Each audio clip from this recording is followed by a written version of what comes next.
Welcome back to On Texas Football. I'm Jeff Howe, joined by CJ Vogel. Time for another edition of Longhorn Weekly. This one's brought to you by Bluebird Organizing. We'll tell you more about Perry and Bluebird Organizing later in the show. CJ, let's talk a little Texas football, talk about the team a little bit. And I want to talk about SEC championship odds, the odds to win the SEC in 2025. And as the odds are coming out, CJ, Texas is the odds-on favorite ahead of Georgia, Alabama, and LSU. Those are kind of the top four right now. Ole Miss, Tennessee, you even see Texas A&M down there with some odds. But really, it's really three schools, Texas, Georgia, and Alabama in that order. CJ, when you see Texas getting the best odds to win the SEC, what's your initial thought on that? A lot of belief in Arch Manning, and hard not to, right? We've talked about it. We believe Arch is going to be really good here at Texas, and the surrounding pieces, whether it be the offensive line, the receiving core, you look at the defense, Texas is going to have a good group in front of them, but it's tough. Anytime that you're going into a year with a brand new starting quarterback, that's tough in the SEC. And, I look at LSU with a returning Nussmeier. I look at, Lenore Sellers out at South Carolina, DJ Lagway at Florida. These are some really talented quarterbacks in this conference. Now, to win the conference, you're going to need a good team, no duh, right? Texas has a good team, but what's going to separate them from the rest is that quarterback position. And I do think Arch is going to have a really good year. Again, we've been building him up for a reason, right? We've heard great things behind the scenes. We've obviously seen it with our own eyes going out to practice as well, on top of what he showed on the field in 2024. But that's going to be what separates Texas from that group, is the quarterback position, specifically Arch Manning. And if that's the case, not only will Texas be in the contention to win the SEC, but with this roster, specifically on the edges and in that secondary on the back end of that defense, if Arch Manning is who we think he is, Texas won't just be in contention to win the SEC, but they'll be in contention to win it all. Yeah, CJ, when I look at the rest of the SEC, everybody's got questions about their roster in some way, shape, or form. And a lot of the big-time contenders, you just ran some of them down, whether you're talking about Gunnar Stockton at Georgia, presumably Ty Simpson at Alabama, Ole Miss, Tennessee. A lot of those teams have quarterback concerns, and the teams that don't, Florida, South Carolina, Texas A&M, you've got concerns about A&M as the defensive line. Florida is just, are they going to have enough depth to manage their schedule? And then South Carolina played a number of close games last year. Can Lenore Sellers kind of recapture that magic and be what he was last year? But I say all that to say this, CJ, when I look at the Texas roster, and I think this is objectively looking at it, I have the fewest amount of concerns about the Texas roster. I mean, even though they're replacing starters on the offensive line, we know the guys that are replacing them, whether it's Trevor Gooseby at left tackle, it's Neto Mazzullo on the interior offensive line, Cole Hudson moving to center, Brendan Baker coming in the right tackle. They're talented guys ready to step up, and we know they just loaded up in the transfer portal from a number standpoint on the interior defensive line, hoping that the quantity turns into quality, right, in some way, shape, or form. And I don't worry about Arch Manning, CJ. So when I look at it, you also throw in maybe the two best defensive front defenders in the SEC with Anthony Hill, Colin Simmons, all due respect to Dylan Stewart of South Carolina and some others out there. CJ, I just see fewer holes on the Texas roster than maybe some other rosters in the SEC. Yeah, that's a lot of what the spring is for, right? Kind of watching your team through 15 practices, understanding where there are weaknesses or unknowns, and then moving. Texas, obviously, with 5 defensive line additions out of the portal since the conclusion of the 24 season, that was the big unknown. Well, we now know that Texas has some pretty quality depth there, right? Alex January with Murad Watson. You go out, you add a couple of Levon Johnson. Look, you got some big pieces there. And Cole Brevard's going to be a big piece of that as well. So defensive line no longer an unknown. Maybe early on, Ohio State will sit there and wonder how they'll mesh. Will they be able to cohesively move together as a unit, whether or not they move people in or out of that rotation, what it might look like for the SEC. Early on, that might be a bit of a concern, but you got the bodies, you got the depth, you got experience on that defensive line, something that you didn't previously have. Now it's time to rock and roll when it comes to those first 4 games or so going into the SEC. But aside from that, Jeff, the only other unknown for me is, will that offensive line truly be able to create running lanes the way that we expect with some of these new bodies on the interior? My expectation is it should be just a smidge better than a year ago. But will that a little bit better be enough to generate big running success against a Georgia, against an Arizona State like we saw in the college football playoff? That's going to be the key for me offensively. If there's a level of concern with the offensive line, and maybe it alleviates some of the concerns about the defensive line, because that was a defensive line in the spring without Murad Watson and Levon Johnson, who were spring window additions. It's that we heard that some of those battles in short yardage, red zone, goal line, some of those went to the defensive line. Now, I'll say this, it's going to take some time for Neto, Cole Hudson, and DJ Campbell, along with the tackles, playing as a group, playing as a unit. There's got to be synergy there on the offensive line. There's got to be chemistry. So it's going to take some time for those things to come together. But if there's one thing, if there's one area of concern that I have, it's that, and it's not necessarily a knock against those guys. It's just, CJ, that Texas was so bad last year in the red zone and in short yardage and on the goal line that it's almost like you're guilty until proven innocent. And that goes for Sark too. And we've heard Sark say, whether it's been, the spring practice availabilities or what he said at the Touchdown Club of Houston luncheon a couple of weeks ago, he knows he was not at his best as a red zone play caller last year, as a goal line play caller. He knows he needs to be better and get a better feel for what this team can do in those situations. So Ohio State's going to be a heck of a test right out the gate for that group, but I love the fact that the way the schedule sets up, they've got those 3 non-conference games and a bye week before it really does truly matter in terms of your quest, which is winning an SEC championship when you go to Gainesville for that SEC opener. And you do get DJ Lagway this year, presumably, unless something happens, which I hope we see DJ Lagway, because that would be a heck of a marquee matchup, DJ Lagway against Arch Manning in the swamp. The storylines write themselves. So I'm with you, CJ. That offensive line, I want to see it before I truly believe it, but I like where that group is going. But again, just not that many holes where you're legitimately concerned about things with Texas, unlike pretty much everybody else in the conference. Yeah. And credit to Brandon Harris, credit to Steve Sarkisian for building, kind of constructing this unit.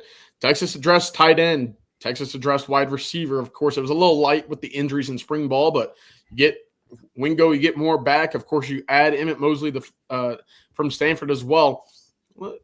I like what Texas is utilizing on the outside there. So the other big concern, kicker, punter, scratch those off. Texas in a good spot. If your big concern is, or unknown at this point, is who your return men are going to be, you're going to have a pretty good team, right? And at Texas, having the athletes that they've recruited over the years, one can expect them to have a pretty uber athletic, potent return man, if you will. It's all about just finding and naming them the guy. So, yeah, all in all, a success out of the offseason for me, at least going into the summer. Now conditioning, we'll see whose body changes, how everything kind of adjusts going into the summer months and fall camp, etc. But right now, Texas is doing a very good job in maintaining that level of national contender ability through, 3 weeks of May. I think they've done a fine job, Jeff. Yeah, CJ, and I think the schedule too, it's the same schedule Texas played last year in the SEC, just with the opponents flip, home versus road. And when you look at it, the teams right now and I'm looking at VegasInsider.com, their consensus, the teams with the 4 worst odds to win the SEC, Arkansas, Vanderbilt, Kentucky, and Mississippi State, who's 16 of 16 right now.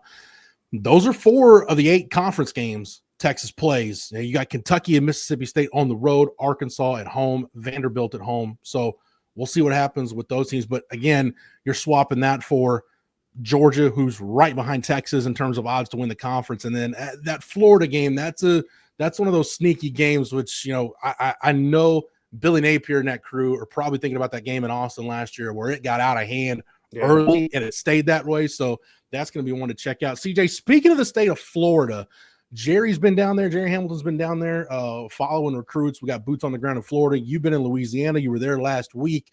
No matter where the OTF staff goes, even within the state, Texas is kind of the cool school right now in recruiting. We'll get to that in just a minute. But right now, before we go any further here on this week's edition of Longhorn Weekly, I want to tell you about our sponsor for this week. It is Bluebird Organizing. Perry and Bluebird Organizing She knows life can be messy, whether you're moving, you're going through a divorce, you're having kids, if you're downsizing because your kids are left. It's graduation season right now, so I know there's some parents that are getting ready to be empty nesters, or you're losing a loved one. Life's transitions, they can cause clutter to pile up and chaos to enter the mind, but through professional organizing, Bluebird Organizing is going to help you end that feeling of being overwhelmed. It's going to make your space work for you wherever you're at today, so you can step into the next chapter of your life with clarity and calm. If the thought of having someone come look at your personal space feels like too much, don't worry. Bluebird Organizing understands. It's no small task to let a stranger come into your home, but with Bluebird Organizing, there's no judgment, only efficient plans that can make life's processes, like helping a loved one move into senior living, flow with ease. Call or text today. Get a hold of Perry, 737-346-7779 to book your free in-person consultation. Again, that's 737-346-7779. Our own Rod Babers has done this, getting with Perry and Bluebird Organizing. Reach out to Bluebird Organizing, and we want to thank them again for their sponsorship of this week's edition of Longhorn Weekly. CJ, let's get to the feedback from the road. Wherever you've been, again, Texas is kind of the it school right now. They're the cool school. And I keep going back to something Sark said at the Touchdown Club luncheon. Said, everybody kind of looked at the negatives of recruiting with Texas going into the SEC.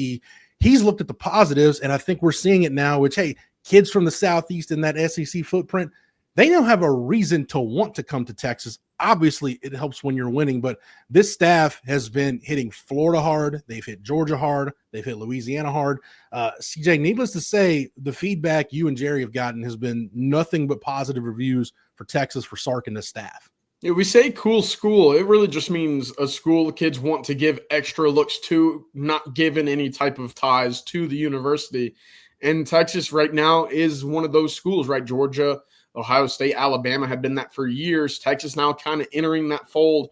You produce double-digit draft picks. You're seeing the development. You're seeing the path to the NFL. Of course, back-to-back Final Fours. Now you're also seeing the winning on the field. And that was something that eluded the Longhorns for really 15 years or so, dating back to 2009, 2010, that time. But on the road in Louisiana, it was pretty evident. And talking to 3 different 2027 wide receivers, right? They're all sophomores in high school at the moment, but they're going into their junior year. Kind of that molding time in recruits, just where do I want to see who's kind of dominating the airwaves and the cool storylines, if you will. Well, in Louisiana specifically, it's Texas. Why is that? Well, LSU's down. They're kind of in a backs against the wall season right now with Garrett Nussmeier and Brian Kelly. What's the future look like if they miss the 12-team playoff again? We'll see. But then you have the New Orleans native, Arch Manning, over at Texas. And Jeff, we could talk about every storyline, every head, searching grab, hold on. What's the word I'm looking for there? Headline grabbing. Yeah. Headline grabbing, yeah. Huh. Oof. All right. It's all good. You could talk about every headline grabbing article. Everything is around Arch Manning, number 16 at Texas, who hails from New Orleans. So I talked to 3 different wide receivers, all of which 2027 class, as I mentioned. And I asked, what's the interest in Texas? And all 3 of them essentially said, well, it's Texas. How could I not have interest? And that's kind of been the resounding, cliche saying that I've heard so far on the road specifically. And again, I always think, Jeff, maybe it's just kind of imprinted on me that if you're a big-time recruit in Louisiana, I'm just going to anticipate you ending up in the purple and gold. And yep. I don't think that's the case anymore. You're seeing a lot of success, especially up in the Shreveport area with Texas. You go out, you added James Simon. You've had success down in New Orleans, Derek Williams, Wardell Mack, obviously Arch Manning. Texas becoming one of those big-time schools in the state of Louisiana. And I'm sure LSU is not pleased with that because that's always been kind of a monopolized state for them in terms of retaining talent. Not the case anymore.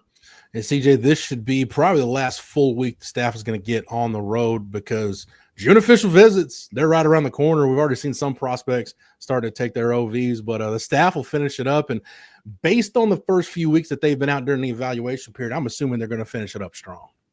Yeah, I have to imagine so as well. And, it's always interesting because these final trips for Texas, they've by now been out to probably 30, 40 schools a pop by now. They're making those final trips to see whether it be a Diabell out of Florida for A.J. Miller. You go back and you check in on a few commits up in the DFW and Houston area.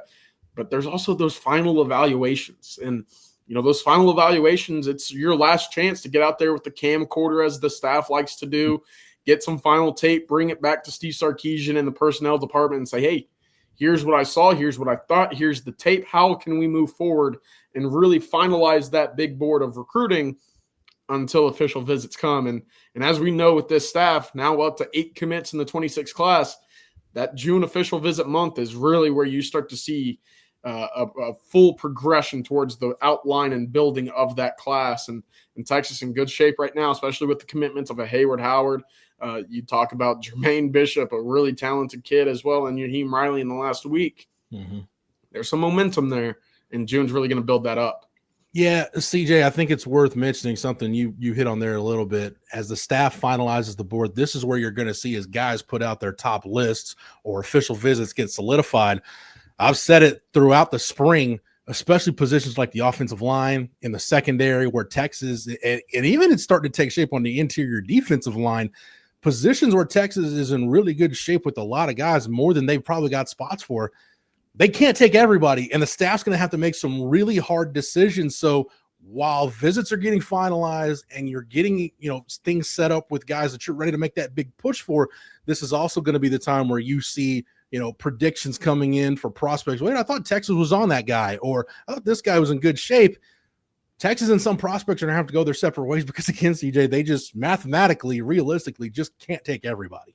Yeah, I think the big one in that regard is Dylan Berryman getting a prediction for Purdue, and Texas kind of always being one of those teams that was linked with Berryman dating back to even last summer. So, well, it makes sense when you see what Jerry Hamilton's reporting about us, Kendall Gerville out on Florida over on Texas football. And it makes sense why that's the case. And of course, going out and really evaluating the offensive line, you talk about finalizing official visits. Well, John Turntine over at North Crowley just replaced Tennessee with Stanford in his final 4 official visits for the month of June. So Texas A&M, Michigan, and Stanford, that's a pretty good final 4 in terms of football, offensive line, and education for John Turntine. I think it'll come down to Texas versus Texas A&M moving forward, but that's where you're really starting to see those final movement and changes in the official visit schedule before June comes in 11 days. You mentioned Jerry's notes, CJ. Jerry's got some stuff posted Monday morning over on Texas football. It's a really good recruiting primer to start the week, which is a good time for me to remind you that if you're not a subscriber over at ontexasfootball.com, get over there right now. Use the promo code OTFOG.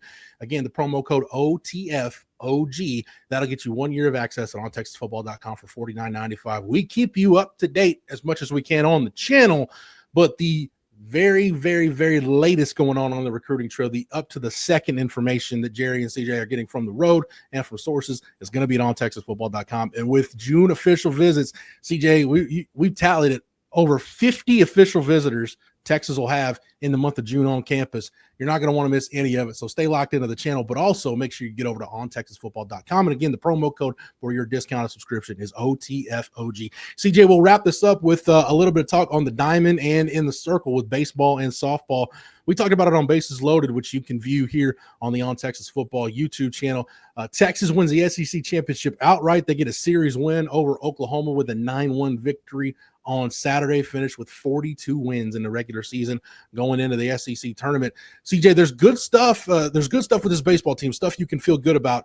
Kimball Schuessler swinging the bat well. Obviously, getting Max Blue has been a big lift. Casey Borba had a home run in that Saturday game, but another lackluster outing for Ruger Riojas that left a lot to be desired. Luke Harrison was great in the Friday game, but what Texas is going to do outside of that, that to me is the big deal for this week in Hoover. What do Max Weiner and Jim Schlossnagle do with that pitching rotation? Because Texas will play on Thursday.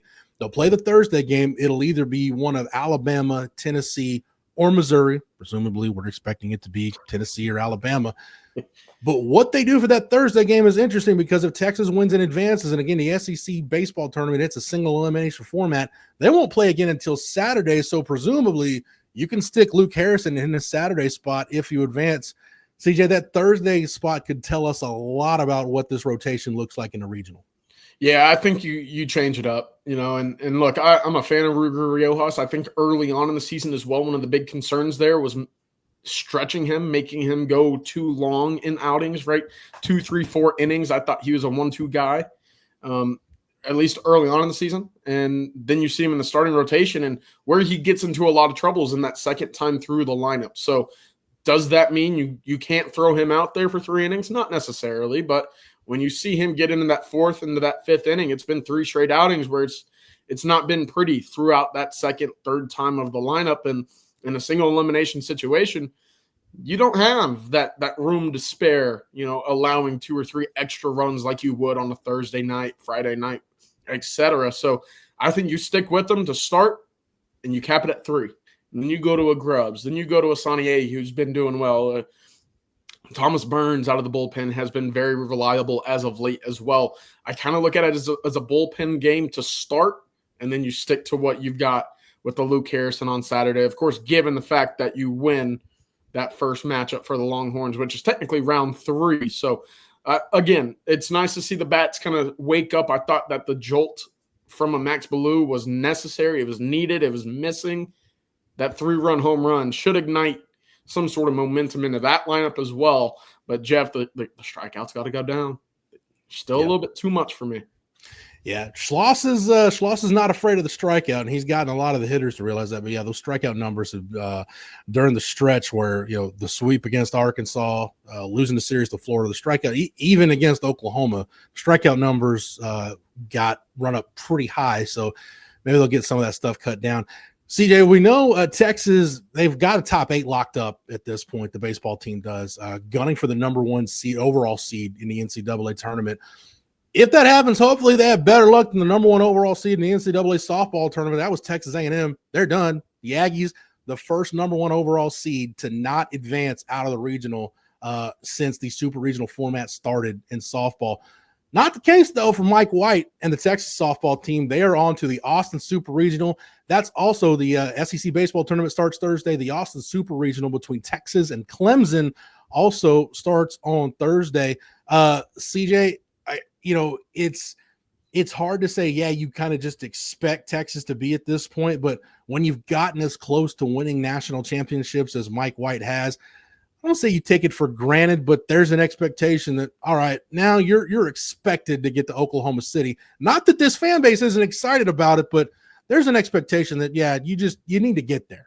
You talk about the standard is the standard. That's certainly the standard is the Women's College World Series for Texas softball. And step 1's accomplished. You get out of your regional. Again, not always easy, as we just talked about, Jeff, but you get out of your regional. Now it's on to the supers. If you make it to the Women's College World Series, you're back to where you need to be, competing with the final 8 teams in the softball world. And I'll say this for softball. I think that the Sticks came alive this weekend at McCombs Field. It probably was a huge relief for this lineup to step into the box and not see an opposing SEC arm in the circle, right? We talk about how deep the conference is. 7 of the top 8 seeds in the tournament were from the SEC. So to go out there Reese Atwood hit a ball. I thought that hit the 3rd story of the apartment buildings out there in left field. So get the lineup going, get the juice back flowing. We'll see what kind of performance you can get out of Tegan Kavan out in the circle, et cetera. So step 1's accomplished, and again, it's pretty on brand to see what we saw from that Texas A&M team falling for the first time ever, as you mentioned, as the number 1 seed in the regional. Starting on Thursday, whether you're going out to McCombs Field or you're watching it on ESPN2, grab a Red Bull, definitely load up on the caffeine. CJ, first pitch around 8 o'clock local time. Thursday and Friday before the if necessary. Hopefully that game is not necessary on Saturday and Texas can get it done in 2 games.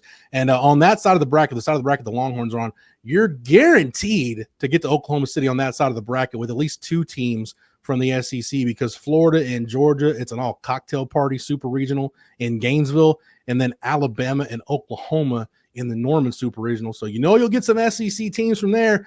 If Texas and Tennessee advance, it could be an all SEC side of that bracket in Oklahoma City. So we'll be keeping tabs on Texas softball, on Texas baseball, on recruiting, and on the team as players start getting back to campus, getting ready for summer workouts here in a couple of weeks. That's going to do it for this week's edition of Longhorn Weekly. CJ, thank you as always for the knowledge and expertise. Make sure you're subscribed to On Texas Football. If you're not already, go ahead and like this video below. Again, get over to ontexasfootball.com. If you're not a member over there, use the promo code OTFOG. That'll get you 1 year of access at ontexasfootball.com for $49.95. We will keep you up to date over on the site and here on the channel for all the latest going on the 40 acres. For CJ Vogel, I'm Jeff Howe. Thank you so much for tuning in. And until next time, hook 'em.